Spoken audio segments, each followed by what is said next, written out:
নারায়ণগঞ্জ শহরের জলাবদ্ধতা নিরসন এবং পরিবেশ রক্ষায় খাল পরিষ্কারের উদ্যোগ গ্রহণ করেছে জেলা প্রশাসন ও পানি উন্নয়ন বোর্ড। মঙ্গলবার দুপুরে শহরের ফকির গার্মেন্টস সংলগ্ন খাল পরিষ্কারের মধ্য দিয়ে এই কার্যক্রমের উদ্বোধন করেন জেলা প্রশাসক মোহাম্মদ জাহিদুল ইসলাম মিয়া। বিস্তারিত দেখুন এস.এম. জহিরুল ইসলাম বিদ্যুতের প্রতিবেদনে। ক্লিন অ্যান্ড ক্লিয়ার কর্মসূচির আওতায় ডি&ডি প্রকল্পভুক্ত এলাকায় 17 কিলোমিটার খাল পরিষ্কার করা হবে বলে জানান জেলা প্রশাসক। তিনি বলেন, খালগুলোর স্বাভাবিক প্রবাহ ফিরিয়ে আনা গেলে বর্ষাকালে জলাবদ্ধতা অনেকাংশে হ্রাস পাবে এবং জনদুর্ভোগও কমবে।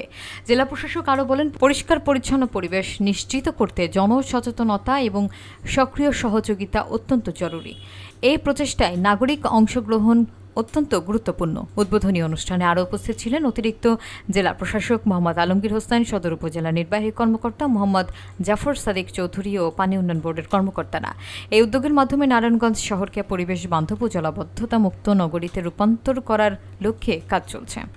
প্রথম হচ্ছে যে আমরা যে ব্লকের যে জায়গাগুলো বন্ধ হয়ে আছে, অবৈধ দখলে আছে, আমরা সেগুলোকে সরাবো। তারপরে এখন আপনি যেটা বলছেন যে ড্রেজিং করা হবে কিনা, সেই বিষয়ে আমরা কথা বলেছি। সেই জন্য এই ড্রেজিং করার জন্য ওরা যে এক্সপার্ট যারা আছে তারা বলেছে যে পরিমাণে খরচ হবে, সেই খরচটার জন্য আরেকটা প্রজেক্ট আমরা সেটার কথা বলেছি। সেই প্রজেক্টের মাধ্যমে ড্রেজিং, কিন্তু ড্রেজিং তো আর সব করা যাবে না। যে খালগুলো, সব খালে ড্রেজিংয়ের প্রয়োজনও নাই। যে খালে বেশি পানি আসে সেগুলো হয়তো ড্রেজিং আমরা নিয়ে আসতে পারি ড্রেজিংয়ে। তো সেই বিষয়ে আমরা কথা বলছি। কিন্তু আমি মনে করি যে যে ময়লাগুলো আছে সেগুলো যদি আমরা পরিষ্কার করে ফেলতে পারি, যদি চলমান রাখতে পারি, তাহলে এই পানিগুলো, আমাদের যে পাম্প আছে, আমাদের যে পাম্পগুলো আছে, সেই পাম্পগুলোতে এই পানিগুলো আমরা নিতে পারবো এবং তখন এই পানিগুলো বুড়িগঙ্গাতে ফেলা সম্ভব হবে। এই পানিগুলো নিতে পারলেই এই যেখানে পাম্প বসানো আছে, প্রায় সরকার একটা বড় ডি&ডির যে পাম্প প্রকল্প যেটা নেওয়া হয়েছে, সেখানে সরকার একটা বড় প্রকল্প ছিল, কিন্তু ওই প্রকল্পে পানি যাচ্ছে না। পানি না যাওয়ার ফলে এই পানিগুলো এখানে বদ্ধ হয়ে আছে।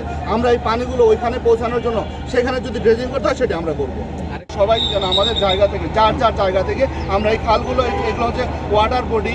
এই একটা শহরের জন্য যেমন বন প্রয়োজন, তেমনই ওয়াটার বডিরও প্রয়োজন। এগুলো যেন কোনোভাবে হারিয়ে না যায়, নষ্ট না হয়ে যায় এবং কেউ যেন কোনো দখলের পায়তারা না করে। আমরা আজকে আপনারা জানেন যে আমাদের লিংক রোডে আমাদের একটি দখল আমরা উচ্ছেদ করে দিয়েছি, আপনারা জানেন কিনা। তো আমরা এই ধরনের যত অবৈধ দখল যা আছে আমরা সব ভেঙে ফেলব।